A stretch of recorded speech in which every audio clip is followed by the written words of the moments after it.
Now, as gunshots echo across the wind-swept, snow-covered reaches of the wild Northwest, Quaker Pup Wheat and Quaker Pup Rice, the breakfast cereal shot from guns, present the challenge of the Yukon. It's Yukon King, swiftest and strongest lead dog of the Northwest, blazing the trail for Sergeant Preston of the Northwest Mounted Police in his relentless pursuit of lawbreakers. On, King! On, you husky! Gold discovered in the Yukon. A stampede to the Klondike in the wild race for riches. Back to the days of the gold rush. With Quaker Pup Wheat and Quaker Pup Rice, bringing you the adventures of Sergeant Preston and his wonder dog Yukon King as they meet the challenge of the Yukon.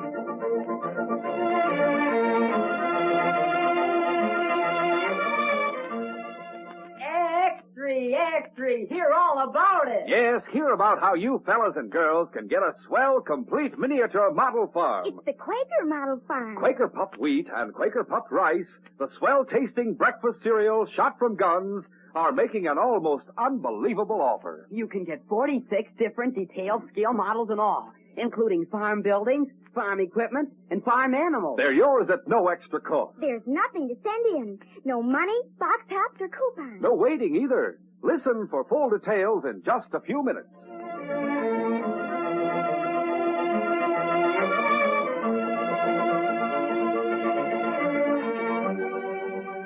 A light snow was falling as Ned Johnson entered his mine that was located about 10 miles north of Dawson City.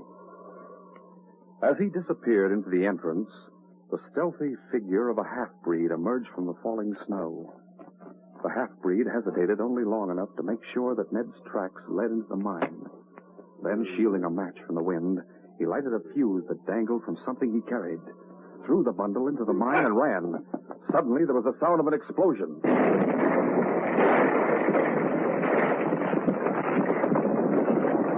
Rocks and snow tumbled down the hillside, and the mine entrance was closed.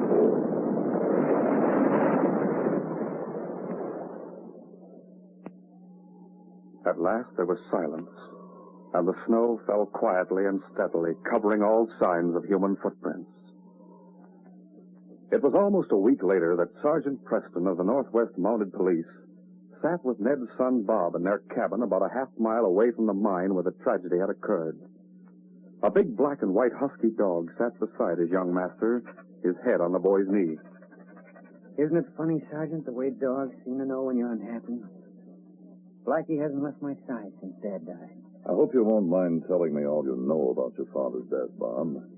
I know it was an accident, but I'd like to hear more if you don't mind talking about it. I'll be glad to tell you anything, Sergeant. There really isn't much to tell. I went into town with Uncle Jim for some supplies, and when we came back, Dad wasn't here. Uncle Jim lived in his own cabin about a quarter mile from here, so he went right on home. Was this in the afternoon? Yes, it was almost supper time when we got back here. When Dad didn't come home, I got Uncle Jim and we went to the mine to look for him. It was all caved in. Well, when we found Dad... Well, you don't have to tell me that part of it, Bob. I talked to your uncle. Was your father ever careless with dynamite? Oh, no, not at all, Sergeant. He never wanted me around when he was blasting. I guess that's why he did it on the day I went to town. He was always afraid I'd get hurt. Something must have been wrong with the fuse. Of course, there's plenty of accidents like that, but your father always seems so careful. He was. But I guess accidents can happen no matter how careful you are. What are your plans, Bob? I'm going to stay right here. Uncle Jim thinks I ought to sell out to him and go to school, but I don't think so. Might be a good idea, Bob. Would you like to go to college? Yes, and I intend to someday. But Dad was sure that there's a rich vein of gold in that mine, and I don't want to sell it. It'll take a long time to dig it all out again, but I'm 18. I don't see why I can't work it with Uncle Jim. Well, I should think he'd want you to. He needs your help, doesn't he? Yes, but you see, Uncle Jim and I don't get along too well. He doesn't like dogs, for one thing. Is that why you insist on living here alone in your cabin, not moving in with him? That's one reason. You see, Blackie doesn't like him, and I've always let Blackie stay in the cabin with me. Why doesn't Blackie like him? Uncle Jim kicked him once when Blackie was just a pup. He's never forgotten it. I see. Down, Blackie. Just a minute. Come on, Blackie. I'll have to tie you up. That's your uncle? Yes. When he comes in, I have to tie Blackie to bed. Uncle Jim's afraid of him. Oh? Come on. Easy now. There you are, boy. Now lie down. All right, Uncle Jim, come in. Quiet, King. Lie down, boy. Hello, Uncle Jim. Hello, Bob. Well, how are you, Sergeant? Fine, thank you. Hey, is that dog you safe? Of course, he won't hurt you. I never trust any of them. That dog of Bob's would just as soon take a hunk out of you as look at you. Dogs don't like people who are afraid of them. They can always sense it. Well, I can't help not liking him. Terrible thing about Ned, wasn't it? Certainly was. I've been trying to get Bob to move into my cabin with me. Lonesome for him, all alone here without his dad. I'm not lonesome as long as I have Blackie. Well, I sure don't want him in my cabin. Even if he was gentle, he's too big. No, I swear, Bob, I think that dog is the reason you don't want to get off the college. If I went, I'd take him with me. Hey, Sergeant, maybe you can talk some sense into Bob. I'll give him money enough for his father's share in our mine to put him through college. Now, after that, he'll have a profession to be able to take care of himself. What do you think, Sergeant? That's something you'll have to decide for yourself, Bob. I'll be out at the mine tomorrow to start work, Uncle Jim. Well, all right. Like the sergeant says, I guess. It's up to you to decide. Sergeant Preston had gone back to Dawson City the following day. For 2 days, Bob had worked hard at the mine, taking out the loose dirt and rubble. That night, snugly wrapped in fur robes, he slept soundly in his cabin, with Blackie lying on the floor beside his cot. Suddenly, the big dog raised his head in the darkness. His ears pricked forward, and a low growl rumbled in his throat.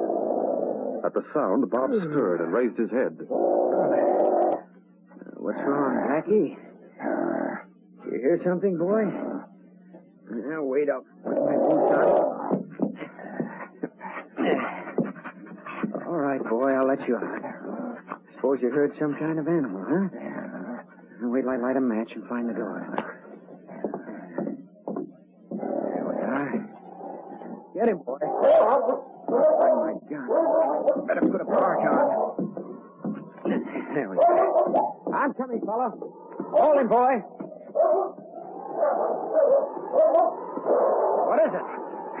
You've got something up that tree. Take dog away. Him try to kill me. Tiga. Is that you? Take dog away. Him chase me here. Back, Blackie. Get back, boy. Down. Why are you prowling around here at this time of night, Tiga? Come on down. I'll hold Blackie. Easy, boy. Come here, Blackie. Come on. Me go home now. But you live way over near the creek. What are you looking for? Did you drop something? You take dog in cabin. Me fine. Here's something. I guess this is what you dropped. A knife. Me pull knife when dog come. You've been drinking, Tiga. I'd better keep this knife for tonight. You go on home. I'll give it to you when you're sober. Me want knife now. Go on home, I said. You want me to let this dog go? That's my knife. You give back. I'll give you half a minute to leave, or I'll let this dog take care of you. Are you going? Me go. You be sorry. He'll get you good. All right. All right. Oh, he's gone. Come on back in the cabin. I wonder if he was trying to steal something when you heard him. He was mighty close to our cabin. Oh, I'm glad I have you, old boy. It was the following evening. Blackie, chained to the cot in the corner, lay with his nose between his front feet. But his eyes followed every move Jim Rance made as he talked to Bob. I can't imagine what that half-breed could have been doing around here last night. He was probably trying to steal some meat out of your shed. Huh? He didn't go near the shed, Uncle Jim. Huh? I saw his tracks in the snow this morning. They led right to my door. Well, he never liked your father, but that don't mean he'd hold a grudge against you. Why didn't he like Dad? Well, a long time ago, your dad knocked him down. He caught him stealing food out of a cache. Tigger hated him for it. That's funny. I wonder why Dad never told me about it. I suppose he forgot about it. When did it happen? Oh, quite a while ago. I don't remember exactly. I think we're on our way to Dawson for some supplies or something. But Dad always told me everything. And that was certainly exciting enough. He'd hardly forget it. Oh, maybe he thought it might make you nervous. Anyway, why don't you come over and live with me? It'll be safer. No, I'm safe enough here, Uncle Jim, as long as Blackie is with me. I'd rather live by myself than give him up. Well, have it your own way. I won't stand for that dog in my cabin, though. I guess I'd better get home now. got a hard day's work ahead of us. We'll soon have the mine all cleaned out again. Yeah. Should be able to start getting gold out pretty soon. Yep, in a couple of days, I'd say. Do you want me to call for you on the way to the mine in the morning? No, I've got some work to do in my cabin in the morning. I'll be there later. You go on ahead and start work on the mine. All right. I'll try to get an early start. It was rather late the next morning when Bob walked hurriedly toward the mine, with Blackie frisking along beside him. As they approached a steep slope that loomed up beside the path, a snowshoe rabbit darted out of a thicket. Blackie, with a joyful bark, pursued it. As the dog disappeared, there was a sudden ominous sound from above. Rocks, snow, and ice came crashing down the side of the mountain. Bob was motionless with fright for a moment, and then ran desperately to get out of the way of the avalanche. But a piece of rock struck him a glancing blow. He fell. Loose dirt and snow showered over him as he lay face down, helpless and unconscious.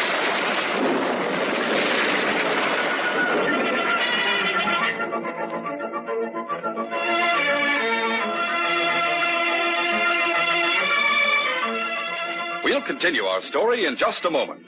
Gee, imagine Quaker puffed wheat and Quaker puffed rice are offering everyone a complete miniature model farm. Golly, look at those swell models you get right on these new packages. Yes, kids, anyone can build these exciting models of farm buildings, equipment, and animals simply by getting these new packages of Quaker puffed wheat and Quaker puffed rice.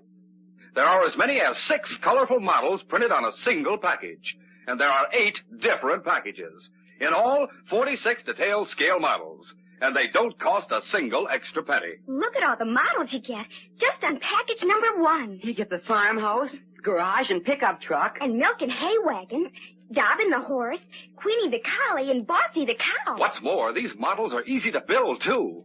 See, all packages are pre-cut and scored. Assembling is a cinch. No paste or glue is necessary. Boy, look at that big red barn on package number 3. It's got a sliding door. Yes, the big red barn has a sliding door. Other farm buildings have windows and doors that open and close. And all models stand by themselves. Gee, what fun you can have with this Quaker model farm. That's right, Sandra. And best of all, anyone can start building these models right away. There's no waiting. Nothing to send in either. No money, box tops, or coupons. All you do is get the new model farm packages of Quaker puffed wheat and Quaker puffed rice. Say, wheat and rice shot from guns is my favorite cereal. Mine, too. Well, what could be sweller? These wonderful new models now come right on the packages. And remember, there are 8 different packages. 46 swell models in all. And mind you, they come only with Quaker puffed wheat and Quaker puffed rice. So get busy. For fun, games, and excitement, start building your Quaker model farm right away. It couldn't be easier. There's no waiting.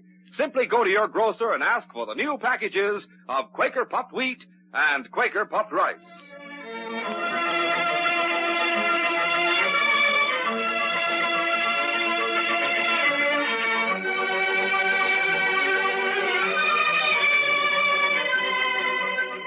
Now to continue our story. As the avalanche roared down the slope, covering Bob Johnson, Blackie, returning from his pursuit of the rabbit, saw his master fall. But by the time the big dog reached him, his body was completely covered by snow and rubble. Frantically, Blackie began to dig, whining and whimpering. At last, he reached the fur hood of his master. Desperately, the big dog tugged at it, lifting Bob's face from the snow, only to have it drop back again. Blackie barked helplessly. He knew he couldn't drag the unconscious form from the thick heap piled above it. It was then that he heard the bark of a dog, and the sound of a dog team from the main trail that paralleled the path to the mine. Blackie raced toward the sound through the trees and barked frantically as he saw Sergeant Preston approaching on the trail. Well, Blackie, where's Bob, fella? Well, that's strange. Seems to be in trouble. Want us to follow you, boy? Blackie, running into the woods and then back toward the sergeant, barked furiously. On you, husky! King! With King leading the way, the sergeant turned the dog team into the woods and followed. When they emerged at the base of the slope, Blackie was standing beside the half-buried form of his master. Oh, King! Follow! It's Bob. Never mind, Blackie. I'll get him out. He's still alive. We got him home, old boy. Don't you worry.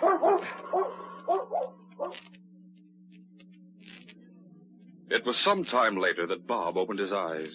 He was lying in his cabin, and Sergeant Preston was standing beside his cot. King lay quietly in a corner, but Blackie licked his master's hand and whined anxiously. How did you get here? Easy, Bob. Sergeant Preston. What happened? You were caught in an avalanche. Blackie must have heard me coming on the trail. Led me to you. Oh, I remember now. Something hit me. My head. I bandaged it. You'll be all right soon. There were no bones broken, but you were badly bruised in spots. You were very lucky. Was Blackie hurt? No, guess he wasn't caught in it. I remember now. He chased a rabbit. Then I heard what sounded like an explosion. An explosion? You mean you heard the rock cracking? Oh, maybe that's what it was. Maybe I just imagined it, but it sounded like an explosion. Like somebody planted a blast on that slope to start an avalanche. You see anyone around just before the avalanche? No, I didn't, Sergeant. It's lucky that Blackie was with you. Hadn't been for him coming to get us, you'd have smothered or frozen to death. It is lucky I have Blackie. I'm beginning to wonder if... What were you going to say, Bob? I guess I'm just imagining things. Tell me what's bothering you. Well, It's Uncle Jim. Hand me Blackie's leash, will you please, Sergeant? Right. There it is. Thanks. I'll let your uncle in. Quiet, boy. Quiet. There you are. Hello, Sergeant. Hey, I thought that was your team outside. Come in, Rance. Blackie's tied. Me and Bob is here. Bob was hurt. Hello, Uncle Jim. Bob, what happened? Didn't you hear the avalanche? It happened right near the mine. I got caught in it. Avalanche? Well, no. I haven't been to the mine. I spent the whole morning working in my cabin. I just came over here to borrow some tea. Are you hurt much? His head was cut, but he'll be up by tomorrow. Could we take him over to my cabin? It's bigger, and we could leave the dog in this one. Sergeant Preston is going to stay with me tonight, Uncle Jim. He has to stay somewhere, so I asked him to stay here. Oh, I see. Anyway, Blackie saved my life, and I'm not going to leave him. So he saved you, huh? Dogs are handy to have around, Rance. You should learn to like them. I'm afraid that's impossible. I don't feel comfortable in here with that dog of yours loose. The tea is over in the cupboard, Uncle Jim. Right. There's nothing you can do here. Sergeant Preston will take care of me. Well, if there's nothing I can do, I'll get some tea and be running along. I'm sure glad you weren't hurt seriously, Bob. I'll be able to work tomorrow. Did you get enough tea? Yeah, this is plenty. Now, if there's anything I can do, just let me know, huh? Bob will be all right, I'm sure. All right. Goodbye. Bye. Sergeant, I hope you didn't mind when I told him you were going to stay here. As a matter of fact, I'll be glad to stay, Bob.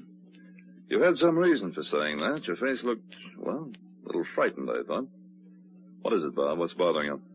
Uncle Jim didn't stay at his cabin all morning. He didn't? How do you know? Because I went to his cabin before starting to the mine. I told him I planned to go early this morning, so he said not to wait for him. He had some work to do. But I overslept this morning. I thought maybe he'd be ready to go with me by then, so I went to his cabin. He had already left. You sure he'd gone to the mine? Maybe he was out getting wood. No, I looked all over for him, and there were fresh tracks in the snow. His tracks. On the way to the mine. But why would he lie? Oh, I hate to be suspicious, but Uncle Jim keeps urging me to come to his cabin without Blackie. And other things have been happening. Tiga, that half-breed who lives on the other side of town, was prowling around my cabin with a knife the other night. Oh? Uncle Jim said he hated my father, but Dad never mentioned him to me or warned me about him. And today, I'm sure I heard an explosion before that avalanche started. I wonder why your Uncle Jim didn't tell me at the inquest about this half-breed who disliked your father. I suppose he didn't think of it until Tiga came prowling around here the other night. Strange he didn't think of it. He knows how careful your father was when he handled explosives. Seems to me your Uncle Jim should have suspected something before either of us did. Yes, that's right. He'll be here again in the morning, Bob. I'll stay with you tonight, and perhaps we can make a few plans. The following morning, when Jim Rance stopped to see Bob, his concern for the boy seemed so genuine that Bob's conscience hurt him. And he was sure he was wrong to doubt this man who had been so close to him for many years. I went to the trading post yesterday, Bob. I brought you the tea I borrowed, along with a few things you might like to eat. Thanks, Uncle Jim. It was nice of you to think of it. Well, you better not try working for a few days. Stay home and rest. Don't you think so, Sergeant? That's the advice I gave him. Are you going to stay here for a while, Sergeant? Why, I hadn't planned to because I have to take some supplies up to Moose Jaw. But one of my dogs took sick this morning. I don't like to put him in harness for a day or two, so it might be better if I wait over until Blix is better. Well, Sergeant, why don't you leave Blix here and take Blackie in his place? I'll be resting up anyway, and he should have some exercise. Then you get Blix when you bring my dog back. All right, Bob, I'll take you up on your offer. Blackie knows me and gets along with King. You sure you can spare him for 2 or 3 days? Of course I can. When are you leaving, Sergeant? It's all right with Bob. I'll leave in about an hour. Should be able to make, about 15 miles today. Sure, it's all right with me. Well, you want to come over and stay at my cabin tonight, Bob? You're welcome as long as you come without that dog, you... No thanks, Uncle Jim. I'm not afraid to stay alone. But don't worry about me. It was a short time later that Jim Rance arrived at a small, shabby cabin on the other side of the forest.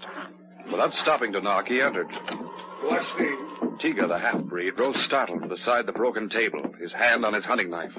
Hello, Tiggy. Oh, may not hear you come. I'm sorry I scared you. You bring fire water? Yeah, but you might like some, even though you haven't filled your bargain. This is part payment in advance. Might help to steady your nerves. You mean you try again? Don't give up easy, Tigger. What we do? You're going to his cabin tonight. No, me not go cabin. Me not go near dog. That dog won't be there tonight. He's gone. This time I'm going with you to help. What me do? You go into the cabin after Bob's asleep and take care of him. I'll do the rest. What you do? Set fire to the cabin. I'll make it look like an accident so nobody will suspect. There won't be any evidence against you. What happened to dog? The Mountie barred him. He won't be back for 3 days. You say Mountie? Yeah, he's a friend of Bob's. Me no do this if Mountie come back. No like. Oh, yes, you will, Tigger. If you don't, I'll see that the Mountie finds out you were connected with the death of Bob's father. You wouldn't like that, would you? You know me do this. You fix dynamite. You tell, then you get in trouble with law. No, I wouldn't. I was with Bob when his father was killed. You've been in trouble with the law before. I haven't. I'd never take your word against mine. Now, when this is over, I'll give you plenty of money. You can get out of the country and never have to work the rest of your life. But if you don't do it, I'll drop a hint to the Mountie about Bob's father. You're liable to hang. You give me money tonight? Sure. I'll bring it to Bob's cabin. And you can light out right away. Nobody will know where you went by the time it's discovered. Me do it. You be there tonight. I'll be there. You just do as I say. A pale moon filtered through the clouds and dimly lighted the small clearing in front of Bob's cabin. The temperature had risen and the wind had died. The forest was wrapped in deep silence.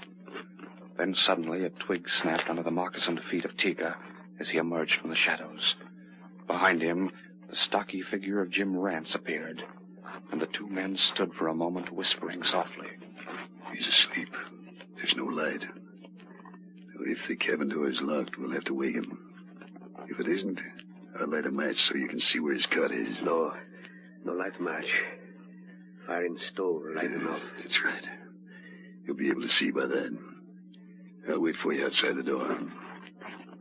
You bring money? Yes.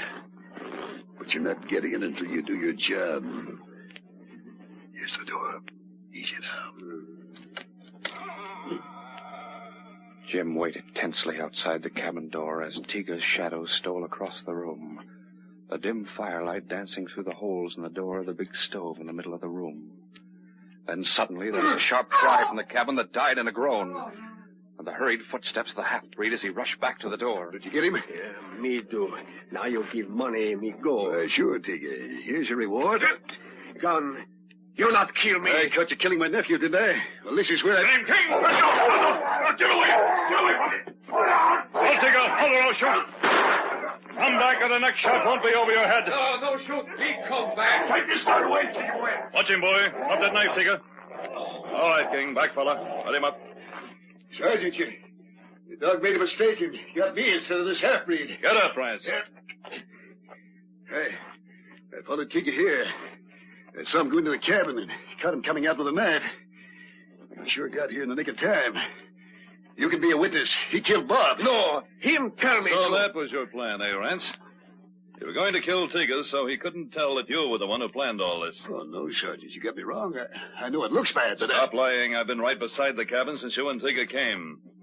I heard you tell him what to do. You're both under arrest for attempted murder. Attempted murder? It's all right, Bob. You can come out now. Bob, but I heard him. Did that yellow mine sound all right, Sergeant? Sounded almost too good. I began to wonder if Tigger had really stabbed you. Him not hurt? We fixed up a dummy, Tigger. Bob was under the cot. You see, Rance, we expected you tonight. So it was, Uncle Jim. He was trying to get rid of me. Wait, Bob. What about my father? Sergeant, you think he had It was anything... Tigger who killed your father.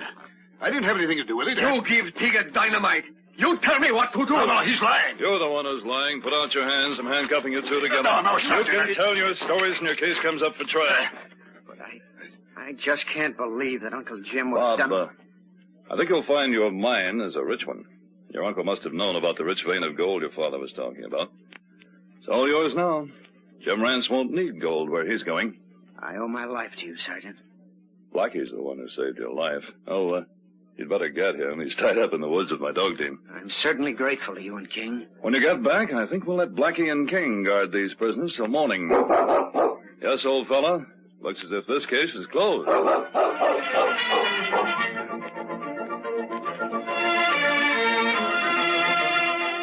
In just a moment, Sergeant Preston will give you a preview of Friday's program. You got a pencil handy? Then write this down now. Write down Quaker Puffed Wheat and Quaker Puffed Rice. Yes, remember the name Quaker Puffed Wheat, Quaker Puffed Rice. These famous breakfast cereals shot from guns now offer you, right on the packages, a complete model farm at no extra cost. There are 8 different special new packages, and you get as many as 6 keen new detailed scale models of farm buildings and animals on a single package. 46 different swell models in all. So go to your grocer pronto. Ask for special new packages of delicious Quaker Puffed Wheat and Quaker Puffed Rice. Start building your Quaker model farm right away without wasting another day. These radio dramas, a feature of the Challenge of the Yukon Incorporated, are created and produced by George W. Trendle, directed by Fred Flowerday, and edited by Fran Stryker. The part of Sergeant Preston is played by Paul Sutton.